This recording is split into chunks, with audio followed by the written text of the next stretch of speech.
시청자 여러분 안녕하십니까. 굿모닝 인포머스 경제연풍 시작합니다.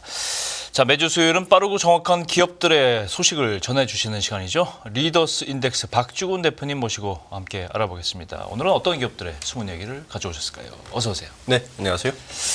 오늘은 대기업들의 통계 자료를 가져오시네요. 500대 국내 기업들의 다양성 지수가 2년 연속 오른 것으로 집계를 하셨는데 이걸 좀 들여다보니까 2020년에 개정된 자본시장법 영향으로 주요 기업들의 여성 임원이 꾸준히 늘면서 이 비율이 처음으로 7%를 넘어섰다. 이런 영향이 컸다. 이렇게 설명이 되는데 좀 자세하게 해석을 해주세요. 저희가 저희 리더스 인덱스가 다양성 지수를 발표한 지가 올해 한 7년째 됩니다. 제가 여성 임원 관련해서는 2013년, 그러니까 12년 전부터 저희가 꾸준히 이제 이 통계 자료를 추적하고 있고 매한 9월마다 지난주가 양성평등 주간이었습니다. 그래서 발표를 계속 하고 있는데 이번에는 이제 어제 저희가 발표를 했어요. 아시겠지만 2020년 1월에 자본시장법이라는 게 통과가 됐어요. 그렇죠. 통과가 되고 시행은 2022년 8월 5일 날 시행이 됩니다. 시행된 지가 이제 2년이 넘은 거죠. 그래서 이번 조사는 이 자본시장법이 이 양성평등이나 다양성에 어떤 영향을 미쳤는지를 자본시장법이 통과되기 전 3년, 통과된 이후 3년을 한번 비교를 해봤어요. 그게 의의가 있고 이렇게 비교를 해봤더니 질문하신 것처럼 이 자본시장법 개정이 뭐냐 하면은 자산규모 2조 원 이상의 상장사는 그 보딩 멤버, 사내 사회이사를 포함한 이사회에 단일성으로만 이사회를 구성해서는 안 된다는 게 그 규정이 들어갔군요. 들어갔어요. 거기 2020년 1월 달에 정무위를 통과하고 이제 국회를 통과한 법인데 제일 처음에는 공고사항으로 됐다가 기억하시겠지만 2019년 12월 달에 그 유명한 국회 빠루 사건 기억합니다. 그 사건 때문에 국민의힘이 굉장히 으스스하면서 원래 정무위에 공고사항으로 올라갔다가 이게 강제사항으로 통과가 되는 거래요. 그래서 기업들을 준비하지 못한 상황에서 이렇게 법이 시행된 건데 어쨌든 그 법 시행으로 어떻게 바뀌었냐 봤더니 역시 그 법 자체가 이사회 내에 단일성을 구성하지는 말아야 된다 하니까 이사회에 여성 이사들이 늘어나기 시작한 거죠. 그게 실제적으로는 이사회만 늘어난 것이 아니라 미등기 임원, 미등기 임원 내에서도 여성 임원이 늘어나기 시작하는데 저희가 추적을 해봤더니 이 법이 통과되기 직전에 여성 임원 비율은 한 4.5%, 5% 좀 안 됐어요. 그런데 현재 기준으로 7%를 초과해서 원래 기준으로 7%를 초과했다. 이런 내용입니다. 그렇군요. 이해가 갔습니다. 그런데 이제 집계하신 걸 보니까 말씀하신 대로 이제 등기, 미등기도 포함하지만 여성 임원들의 비중은 늘었어요. 늘긴 늘었는데 4%, 7%면 그렇게 크게 유의미한 것 같지 않다는 생각이 들긴 하는데 여성 전체의 고용 비중은 여전히 그대로예요, 사실은. 그렇죠. 비중이 숫자가 이 비중, 연봉 격차 이것뿐 아니고 연봉 격차, 근속 연수 이런 건 변화가 별로 없다. 이게 이제 좀 저도 우려가 되는 사항이었는데. 이 법을 만든 발의한 분이 최운열 전 의원이었습니다. 현재 공인회계사 회장이십니다. 최운열 전 의원하고 저도 그때 공청회도 가고 포럼도 참석하고 좀 일부 좀 기회를 했는데 이 법이 왜 나왔느냐를 좀 본질적인 질문을 던져봐야 돼요. 그러니까 우리나라의 산업들이 대부분 현재 정체에 있는 거예요. 실제 그 맥킨지 보고서나 이런 보고서를 보면 2005년부터 현재까지 우리나라의 수출 주력 이 업종 종목이 바뀐 거는 단 한 종목밖에 없습니다. 2차 전지 정도, 바이오 한 2개 정도. 산업 구조는 그대로 갔다.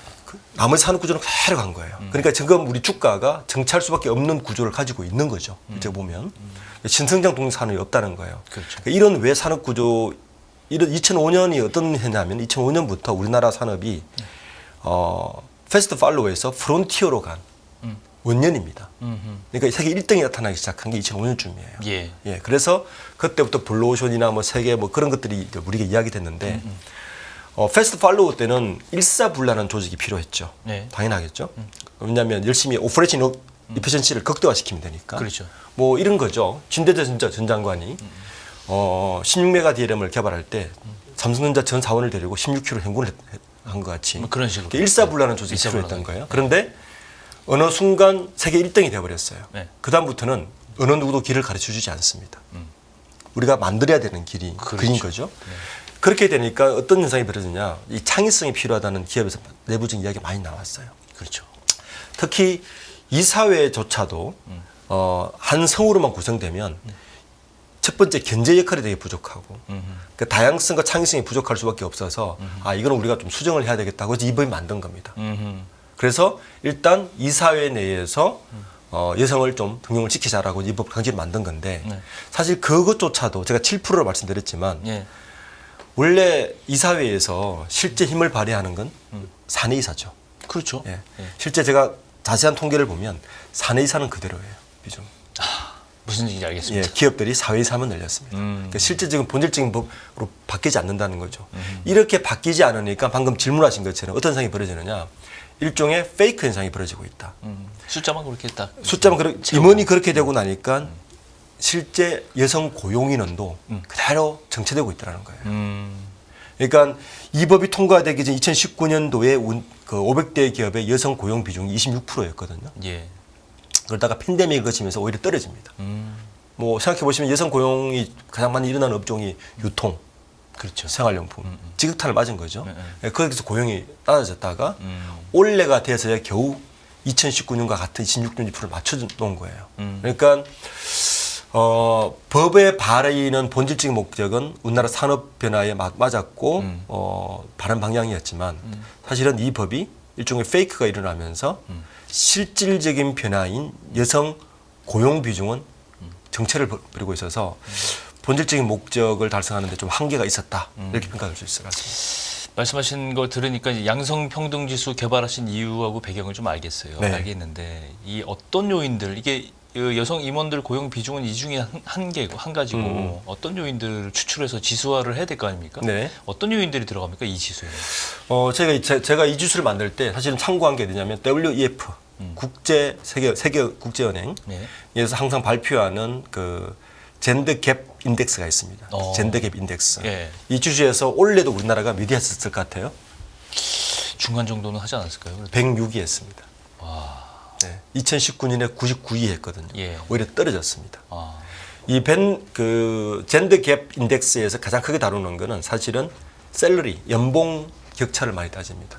그래서 저희가 이제 하는 그 지수는 아까 방 말씀드린 대로 임원 비중도 당연히 따지고요. 네. 남녀 고용 비중을 이제 따지고 그렇죠. 남녀 근속 연수의 갭 중요하죠. 중요하죠. 그리고 남녀 연봉 차이. 네. 그리고 등기 임원 내의 남녀 비중. 특히 사내 이사의 등기 임원에 여성분이 있는 기업은 좀 가점을 줍니다. 네. 그리고 고위 임원, 그러니까 전무급 그냥 미등기 임원이 아니라 중요한 건 고위직 임원, 전무 이상의 임원에서 남녀 비중도 같이 고려를 해서 한 6개 항목을 통계를 내서 예. 평균 표준 편차나 이런 걸 통해서 저희가 덜 지수를 만드는데 100점 만점에 올해가 54.6점. 그러니까 2019년에 한 51점에서 3점 올라갔어요. 오르긴 올랐네요. 그게 가장 크게 올라간 요인이 바로 아까 말씀드린 대로 임원 비중이 올라가서 그런데 실질적인 변화가 일어나려면 두 가지가 변해야 되는데 이 고용 비중도 바뀌어야 돼요. 왜냐하면 고용이 많이 돼야 그렇죠. 임원이 될 자산이 생기는 거죠. 그렇죠. 그리고 또 중요한 거는 그 연봉 격차가 줄어야 됩니다. 연봉 격차가 준다는 말은 무슨 말이냐면 연봉 격차는 뭘 의미하냐면은 이퀄 포지션이에요. 그러니까 남녀가 비슷한 직군에 비슷한 직위에 많이 가 있으면 연봉 격차가 줄어듭니다. 그렇죠. 그렇겠죠? 고위직일수록 연봉이 높으니까. 그렇죠. 네. 근데 지금 우리나라의 대기업조차도 남녀 연봉 격차가 여성 연봉이 남성 연봉이 68%밖에 안 돼요. 70%가 안 됩니다. 고액 연봉이 적다는 얘기죠, 여성. 그렇죠. OECD 국가에서 꼴찌입니다. 저희가. 그러니까 WEF에서 발표하는 젠더 갭 인덱스 항상 100위 밑으로 100위권에서 머물고 있는 바로 이유 때문인데 뭐 여러 보고서가 나와요. 국제 보고서가 맥킨지 보고서라고 여러 보고서를 보면 이걸 줄이면 결국에는 GDP도 성장하고 기업들의 어떤 영향도 올라간다는 늘 보고서도 하고 기업의 주가도 사실은 여기 영향을 받는다고 해서 일본에서는 사실 이런 ETF가 또 있고 펀드도 있는데 역시 우리 기업은 아직까지 구조적 변화의 한계 아직 부사하지 못하고 있다. 그렇게 내릴 수 있습니다. 조사하신 기업들이 이제 500대 기업 중에 사업보고서 제출하는 353개사를 대상으로 하셨는데 네. 이 기업들 중에서 이제 이 지수가 우수하게 나온 기업들이 또 있는데 보니까 다양성 업종별 우수 기업들이라고 표현을 네. 하셨는데 신세계 인터내셔널, 신한지주, 영업무역, 크라프톤, 유진기업, 풍산, 스탠차타드, 한미약품, 한세실업, 현대캐피털 10개사가 이제 우수하게 이 양성평등 지수에는 굉장히 어떤 면에서 좀 우수하다고 평가가 됐는지 궁금하네요. 원래는 저희가 그 업종을 가리지 않고 응. 그냥 총점 기준으로만 우수 기업을 선정을 했어요. 어. 그랬더니 어떤 문제가 있었냐면은 지금 보시면 이제 유진기업이나 네. 저기 풍산이나 네. 남성 비중이 월등히 높은 기업이잖아요. 그렇죠. 건설업, 예. 뭐 기계, 산업 소재 자체가 산업이니까. 그러니까. 그래서 이런 기업들도 좀 복도도 주자. 개선이 좀 많이 되면. 그래서 업종별 평균을 내기 시작했습니다. 업종 내에서 개선이 많이 업종 이루어지면, 내에서. 네, 좀 우리가 이 지수를 만든 목적이 좀 이거 액셀레이트를 하기 위해서이니까. 네. 그래서 그렇게 해서 유진기업은 건설업에서 거의 1위를 했고, 네. 풍산은 소재 기계 산업에서 1위를 했습니다. 그러니까 뭐 임원이나 뭐 이렇게 개선이 많이 됐어요. 나머지 기업들은 보시면 한세실업은 뭐 여성 직원이 70%입니다. 근데 여기는 오히려 감점을 줬어요. 양성평등이니까. 그렇죠. 그렇죠. 예. 네, 감점을 줬고. 예. 근데 이제 역시 이제 그 옷 만드는 곳이니까 그 여성 임원들이 비중이 높았고. 아무래도 그렇죠. 예. 영업무역도 마찬가지고. 예. 그래서 항상 여기는 올라와 있고. 은행 중에서는 은행들은 이미 금융권은 증권사나 은행 이쪽은 이미 여성 고용 비중이 50%에 육박합니다. 그렇군요. 예. 그리고 남녀 근속 연수도 거의 동등해요. 특히 증권사는 제가 보니까 증권사들은 조사한 기업 대상의 증권사들은 이미 여성 근속 연수가 남성을 추월했습니다. 그렇군요. 그런데 연봉은 여전히 70%네요. 고위직이 없다는 얘기죠. 그렇죠. 포지션상으로 아직 하단에 있다. 이렇게 돼 있고 지난주 같은 경우도 굉장히 개선이 많이 됐어요. 개선이 많이 돼서 사실은 성격이 됐고 뭐 신세계 인터내셔널은 또 옷 만드는 곳이니까 여기도 뭐 인성들이 높은 곳인데 크래프톤 같은 경우는 네. 이 IT 서비스 그러니까 뭐 네이버, 카카오, 뭐 여러 넥슨이라든지 여러 게임사 중에서 크래프톤이 조금 많이 높았습니다. 그렇군요. 예, 그래서 선정이 됐고 기본적으로는 이 선정된 10개 기업들은 첫 번째는 고용 비중이 높았고요. 네. 그리고 임원 비중 중에서도 아까 자본시장법 중에서 4내 이상 비중이 높았습니다. 그래서 선정된 기업들이 많습니다. 그렇군요. 업종 중에서 이제 우수한 업체들을 꼽아주셨는데 업종별로 보면은 다양성 지수가 높은 업종이 제약, 금융, 생활, ICT 서비스 순으로 높았고 건설, 공기업, 기계 업종은 점수가 낮았어요. 네. 이게 대충 짐작은 할 수 있는데 네, 그렇죠. 다양성 차이가 나는 네. 이유가 뭘까요? 뭐 가장 기본적으로 고용 자체에 대한 허들이 너무 높죠.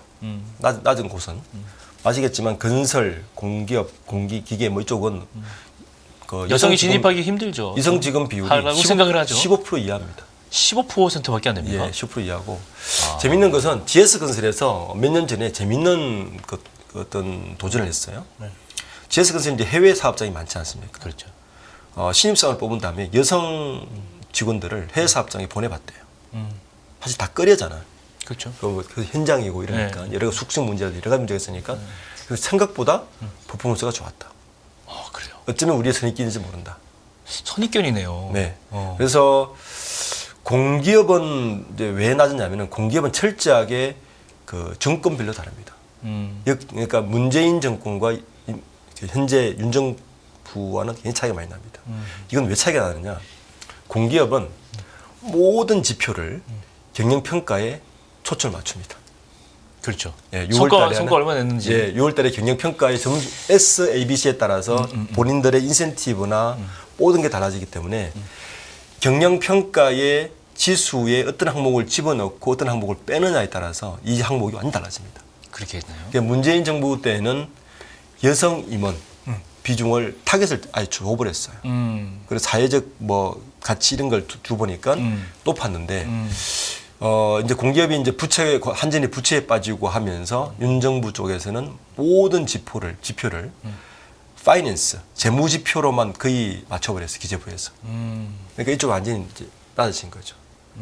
양성평등과 관련된 요 팩터들은 빠졌군요. 그렇죠. 그래서 공기업은 철저하게 그 주주에 따릅니다. 그렇군요. 예, 그래서 그런 이야기를 많이 받아서 어쨌든 저는 이제 그 이미 투자 지표에도 사실은 이 요즘 그 산업계에서는 DENI 그래서 Diversity, Equality and Inclusion 그래서 다양성, 평등성, 포용성 이 세 가지를 화두로 사실은 ESG 다음에 화두가 이 화두입니다. 요즘 산업계에서 예. 핫한 이슈가 예. 그 중에 이제 다이버시티를 제가 짚었는데 이 다이버시티가 높은 다양성이 높은 기업의 주가가 장기적으로 굉장히 높다는 거 이미 많은 부분이 증명됐습니다. 맞아요. 그 투자하시는 분들도 다양성 지수도 자기가 그 기업을 종목을 고를 때 중요한 지표를 하나 고려를 했으면 하는 게 저는 팁을 드리고 싶습니다. 그렇군요. 여성들의 전체적인 고용률을 집계도 나와 있는데 이 2023년 30대 여성들의 고용률을 보면 2010년과 비교했을 때 한 10여 년 전과 비교했을 때 되게 많이 높아졌어요. 네. 높아졌고 특히 이제 여성가족부 통계를 인용하셨는데 15세에서 64세 여성 고용률이 61.4%, 2010년 대비해서 8.7%포인트 네. 올랐어요. 특히 30에서 34세 여성 고용률이 71.3%. 연령 중에 가장 큰 폭인 이 10여 년 동안 18.3%포인트 가장 많이 증가를 했는데 이건 좀 어떻게 해석을 해야 됩니까? 요 통계표를 보면 우리 사회 현상을 두 가지로 딱 요약할 수 있습니다. 네. 첫 번째, 여성들의 결혼 연령이 많이 늦어졌구나. 그렇게 생각하시네요. 네, 보세요. 2010년 그러니까 13년 전이죠. 예. 13년 전에는 주 여성 결혼 정년기가 25세에서 29세였습니다. 네. 그리고 초산 나이가 주로 20대 후반, 30대 초반이었어요. 네. 그래서 그때는 10년 전 통계를 보면 25세에서 29세의 여성 고용률이 66%였다가 네. 30에서 34세 고용률이 53%로 10% 확 떨어져요. 그러네요. 출산하려고 이제 나온 거죠. 예. 그런데 13년이 지난 현재 통계를 보면 25세, 29세는 74%로 올라갔죠. 예. 그리고 35, 39세는 30에서 34세는 71%까지 올라갔어요. 그러니까 여성들의 결혼 정년기, 결혼 연령이 완전히 밀렸다. 5년 정도 밀렸다는 통계가 바로 나타나고. 그렇군요. 그런데 이 통계에서 또 하나 봐야 될 거는 우리가 여성 고용률에 가장 중요한 거는 예. 출산 후 고용 유지잖아요. 그렇죠. 예.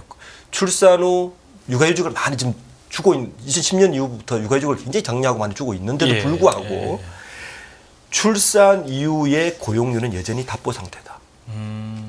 그리고 언제 다시 복귀하느냐? 이 통계를 보시면 50세에서 54세에 69% 올라갑니다. 아이들 다 키우고 나오는 거죠. 그러니까 이 통계를 보고 저는 여성 고용부에 좀 비판을 했는데 이걸 자랑 삼아 이야기를 하길래 잘 봐라. 이 통계를 보면 이 사회 현상이 약간 저출생에는 최악인 통계다. 결혼 정년기가 여초됐고, 그렇죠. 애를 놓으면 여전히 직장을 그만둬야 되는 현실이고, 육아는 뭐 직장 생활과 병행할 수 그리고 없다. 여성들은 애 다 키우고 나면 낮은 임금으로 다시 사회에 복귀해야 되는. 그러니까요. 이 현상을 보여주는 정당한 통계표인데 이걸 가지고 저는 저 여가부 정책위원을 하긴 했지만 이 통계를 가지고 공길이 완전 올라갔다고 막 자랑하는 걸 보고 통계를 좀 보는 사람은 그렇게 보이지 않는데 해석을 잘 못한 거네요. 못하는 거죠. 이 통계를 한 번만 더 생각해봐도 이 우리나라 현재의 저출생 문제도 바로 여기가 투영되어 있고 그럼요. 여기 투영되는 거예요. 그럼요. 보시면 결혼 정년기가 5년 뒤쳐진 거예요. 그렇죠. 5년 뒤쳐진 결혼 정년기의 여성들은 애를 훨씬 적게 낳습니다. 당연하겠죠. 그렇죠. 예, 그리고 여전히 지금 특히 보면 40세, 35세에서 45세까지의 고용률은 정체예요. 맞아요. 10년, 13년 전하고 복귀를 못하고 있다는 겁니다. 네. 육아휴직을 장려하고 해도 복귀를 못하고 있다는 거예요. 이건 휴직이 아니라 그냥 직장을 그냥 그만두는 거예요. 그리고 40세, 44세는 어떤 연령이냐? 자녀가 초등학교 1학년 들어가는 나이입니다. 40세, 44세 고용률은 13년 전에 64%였고 현재 64%예요. 그러니까 현실은 전혀 개선되지 않았다. 개선되지 않고 있다. 요 이야기를 해야 되는데 전혀 얘기해 주지 않고 있습니다. 그렇군요. 굉장히 시사하는 점이 많은 이 통계 같은데 그렇다면 앞으로 기업 내 정리하는 차원에서 양성 평등을 위해서는 어떤 정책들이 좀 필요할까요? 저는 사실은 제가 그 양성 평등 관련해서 그 여성재단에서 이사로 한 10몇 년째 일을 하고 있고 이사로 활동도 하고 있고 이 관련해서 여러 통계를 내고 있는데 저는 제일 처음 13년 전에 이런 생각을 했어요. 13년 전에 이 활동을 시작하면서 아니 기업이 얼마나 약삭 빠른데 자기들이 도움이 되면 법으로 안 만들어도 충분히 여성들 고용하는 게 기업인데 그걸 왜 뭐 제도로 만들어? 이런 생각을 했었어요. 솔직히 말씀드리면. 예. 그런데 이건 구조적인 문제로 바라다 보니 전혀 다른 문제였습니다. 1960년대에 마틴 루터 킹 목사가 흑인 운동을 시작했잖아요. 네. 그 미국 사회가 어떻게 바뀌었는지를 보면 지금 이 현상과 똑같은 일이 벌어지고 있는데 흑인 운동을 일으키고 나서 백인들이 흑인들을 그 당시에 억압만 했다가 네. 다른 어프로치를 해요. 그러니까 지배계급이 피지배계급을 굉장히 어떻게 보면 지혜롭고 악랄하게 지배하는 방법이 뭐냐면 억압만 하는 것이 아니라 피지배계급 내에 격차를 두는 겁니다. 피지배계급끼리의 갈등을 조정한다. 그래서 어떻게 하냐면은 그 이후에 흑인 스포츠스타, 흑인 배우, 흑인 부자를 만들어냅니다. 언론에 대대적으로 홍보를 합니다. 그러면 사람들은 아 흑인들이 이제는 다 할 수 있네라고 생각하지만 사실은 대부분의 흑인들은 여전히 삶의 변화는 없었습니다. 네. 할렘가에 있었고 네. 어쩌면 이 자본시장법이 그런 페이크를 만들 수 있지 않나라고 우려를 좀 했습니다. 실질적인 변화가 있어야 되는데 실질적인 변화에 대해서는 여전히 좀 답보 상태에 있지 않나. 등기임원 여성 한 명 끼워주면 되는 거 아니에요? 이렇게 끝날 거 아니에요? 그렇죠. 배려 정도로 끝나는 근본적인 이유는 뭐 생각하지도 않고. 네, 근본적인 거는 그렇게 다양성이 이루어지면 기업 내 경쟁력이 올라가는 건 분명하거든요. 그렇죠. 견제가 올라가고. 이런 시각으로 그게 밸류업이란 말이에요, 사실은. 네, 네. 이런 시각으로 들여다봐야 되는데 생색내기에 그친 것이 조금 아쉽습니다. 예, 오늘 경제원풍 리더스 인덱스 박주근 대표님과 함께 양성평등 관련해서 주제로 얘기를 해봤습니다. 오늘 말씀 고맙습니다. 네, 감사합니다. 진정한 기업 투자의 비밀은 변하지 않는 가치를 보는 것. 당신이 선택할 기업. 이제보다 분명히 보이실 겁니다. 실패하지 않는 기업 투자의 조건 7가지. 여기서 확인하세요.